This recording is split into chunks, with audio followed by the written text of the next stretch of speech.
Désolé de faire plein de vidéos à une heure aussi tardive, mais il se passe plein de choses d'un coup. Donc ça y est, Gabriel Attal démissionne du poste de Premier ministre. Donc ça veut dire que Macron va devoir nommer un futur ministre. Et là, je sais pas si vous réalisez, mais avec le Front Populaire en tête, et malgré le fait que le Parti Socialiste représente 2 fois plus de sièges que la LFI, bah c'est Jean-Luc Mélenchon qui prend la parole partout, comme s'il était le chef. Et je pose la question, est-ce que demain, quand Gabriel Attal va déposer sa démission, parce qu'il la dépose demain, est-ce que c'est Jean-Luc Mélenchon qui va être Premier ministre? Là, je vous parle premier degré. Est-ce que Jean-Luc Mélenchon pourrait être Premier ministre? Pourquoi je pense que ça va arriver?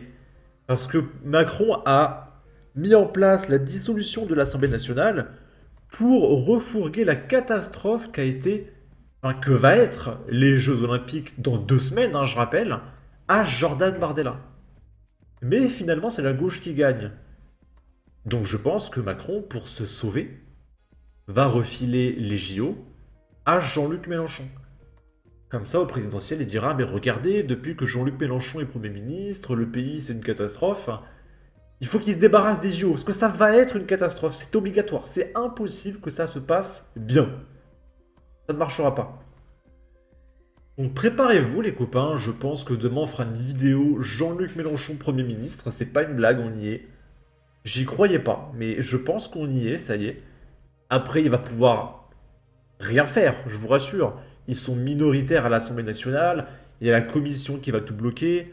En réalité, le Front Populaire, c'est une alliance de 25 partis, mais la LFI, ils ont 30 sièges. Ils vont rien faire, je vous rassure.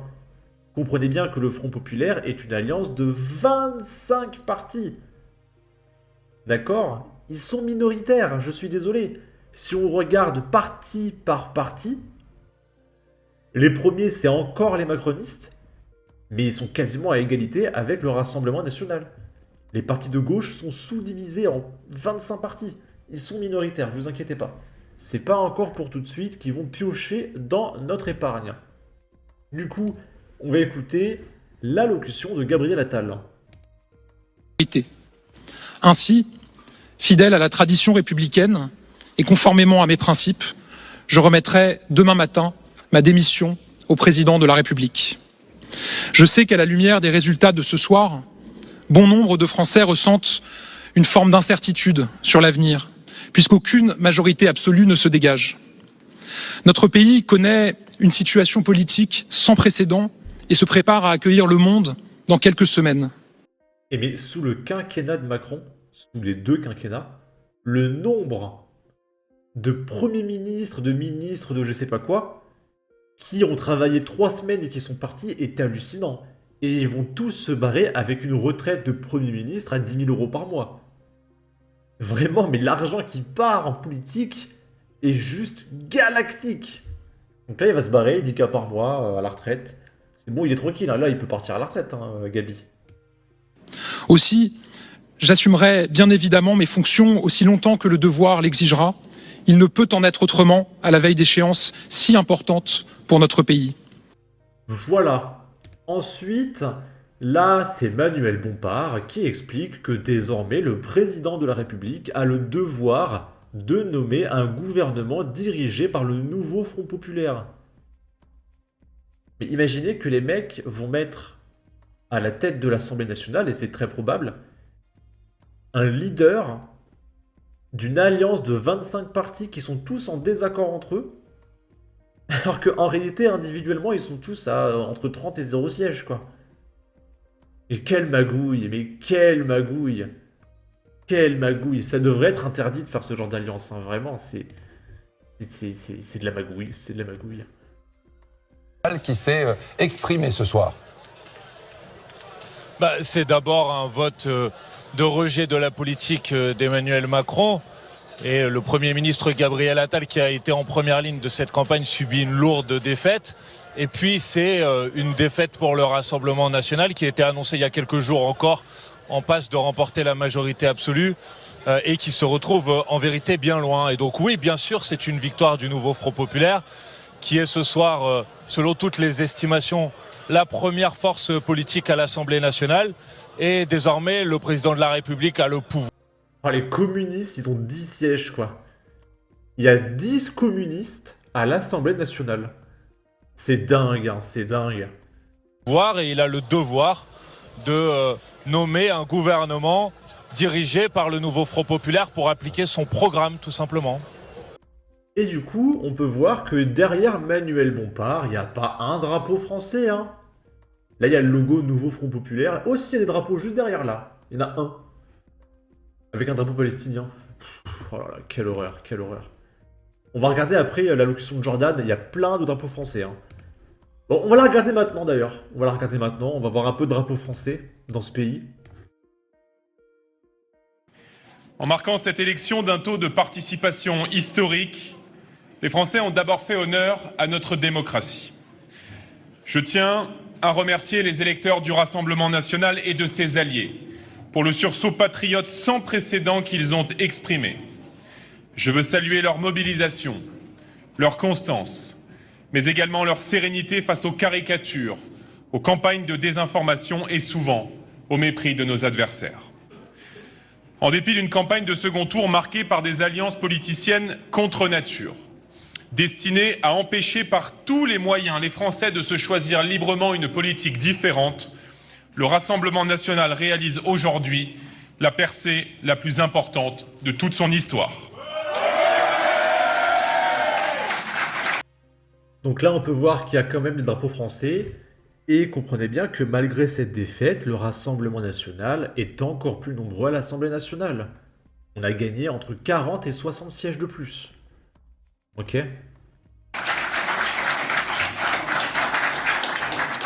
Malheureusement, l'alliance du déshonneur et les arrangements électoraux dangereux passés par Emmanuel Macron et Gabriel Attal avec les formations d'extrême gauche. Et on peut voir que quand Jordan parle, il y a un gros drapeau français à côté. Manuel Bompard, il parle pas avec un drapeau français, hein. Ils vont être au pouvoir. Enfin, au pouvoir. Ils vont avoir le poste de Premier ministre. D'extrême gauche prive ce soir les Français d'une politique de redressement qu'ils ont pourtant plébiscité largement en nous plaçant en tête des élections européennes, puis dimanche dernier, lors du premier tour avec près de 34% des suffrages exprimés. Ce soir, ces accords électoraux jettent la France dans les bras de l'extrême gauche de Jean-Luc Mélenchon. Et on n'a pas la suite. Ok. Là, c'est Marion Maréchal qui est de retour, les copains, on va l'écouter. Écoutez, moi je sais pas qui peut se féliciter des résultats ce soir, ni à gauche, ni à droite, ni au centre d'ailleurs, parce que le drame ce soir, c'est que la France est ingouvernable, je ne sais pas pour combien de temps, alors même que notre pays est aujourd'hui extrêmement mal en point à tous les niveaux, que cette assemblée n'est pas représentative de ce que pensent véritablement les Français, puisque aujourd'hui nous avons une assemblée, et nous aurons peut-être demain d'ailleurs un gouvernement qui tirera vers la gauche, hein, les macronistes ne s'en sont pas cachés les soirs du premier tour, sur leur souhait de vouloir se rapprocher évidemment du bloc d'extrême gauche pour pouvoir constituer un gouvernement. Alors même, moi j'ai assisté à des échanges sur ce plateau même, entre des macronistes. Manon Aubry qui dit « Rassurez-vous, on ne va pas gouverner avec eux ». Mais elle a fait alliance avec eux. Ils ont appelé ça l'Union républicaine. Normalement, vous n'avez pas vu de bulletin ensemble. Si la Macronie était au pouvoir dans votre commune, ça s'appelait l'Union républicaine. L'union de la gauche et des macronistes. Et maintenant, avec un grand sourire, on voit toutes ses dents. Non, mais on va pas faire alliance avec eux. Non, vous inquiétez pas. Sans déconner, quoi. Et en effet, des gens issus du nouveau Front populaire qui préparaient déjà les alliances de demain. Mais en tout cas, ce qu'il faut quand même retenir, c'est que cette assemblée n'est pas représentative de ce que pensent les Français. Quand on interroge les Français sur des sondages d'opinion, sur la question de l'immigration, sur la question de l'insécurité, même sur les questions économiques, de l'assistanat, de la dette, des impôts, les Français sont très majoritairement à droite. Quand on a des scrutins proportionnels comme aux européennes, les Français sont majoritairement à droite. Quand on s'arrête évidemment au premier tour, qui est plus représentatif avant les bidouillages en effet auxquels nous avons assisté de partis et d'alliances contre nature, les Français sont très majoritairement à droite et ils vont être gouvernés à gauche et c'est évidemment un drame. Et donc moi je tire, pardonnez-moi, juste je conclue là-dessus, une leçon quand même de ce qui s'est passé. Parce qu'aujourd'hui, il y en a qui portent une immense responsabilité dans ce résultat. Ce sont en particulier les Républicains qui se sont maintenus contre la coalition RN-Ciotti pour sauver une cinquantaine de députés qui ont refusé la coalition de l'ordre, de la sécurité, de la réduction de l'immigration et qui ont ainsi favorisé, pardonnez-moi, les blocs centristes et les blocs d'extrême gauche. Et donc moi, la conclusion que je tire, c'est que le camp national, dans les mois et les années à venir, va devoir s'élargir, va devoir travailler à une véritable alliance des droites, comme d'ailleurs l'ont fait malheureusement cette alliance des gauches et de l'extrême gauche. Et donc ça va être le grand parcours, le grand obstacle à relever. On va entendre dans un instant. Et vous noterez qu'il n'y a pas de manifestation, il n'y a pas d'émeutes, enfin moins, il y en a, mais moins, et c'est des gauchistes. Il n'y a pas de manifestation de droite, il n'y a pas d'émeutes de droite. Parce qu'à droite, on respecte trop la loi et la démocratie. Alors qu'à gauche, ils menacent de mort, ils harcèlent... Donc forcément, t'as peur de ne pas voter à gauche. C'est trop, on a trop tout le monde contre nous, les gens ont trop peur. C'est trop. Et t'as Kamil Abderrahmane qui ose dire... Mais ce mec, quoi, je sais pas si vous vous rendez compte, mais on a été plus fort que la propagande médiatique. Je suis trop fier de nous. Donc selon Kamil Abderrahmane, les médias étaient contre la gauche. Et c'est incroyable que la gauche ait gagné. Mais je peux même pas continuer cette phrase, il est stupide. Mais c'est pas possible. Est-ce que j'ai besoin d'expliquer à quel point le niveau de propagande était absolument jamais vu? C'était stalinien. Staline, franchement, il pâlit devant tant de propagande. Il y avait plusieurs centaines au pluriel avec un S d'influenceurs avec des millions d'abonnés qui m'ont appelé à voter pour le Front Populaire et contre le Rassemblement National. BFM TV, sa propagande de 7h du matin à 23h tous les jours depuis 2 semaines contre le Rassemblement National. La totalité des membres de l'équipe de football française qui a appelé à voter contre le Rassemblement National. Et le mec te parle de propagande médiatique contre la gauche. Mais attendez. Là, il va falloir inventer un nouveau terme. C'est Kamil Abderrahmanesque. Vraiment, mais... Je suis désolé, j'ai plus de mots. Il n'y a plus de mots dans la langue française pour qualifier ce niveau de stupidité, d'ignorance, de mensonge, de fake news. Mais franchement, quoi.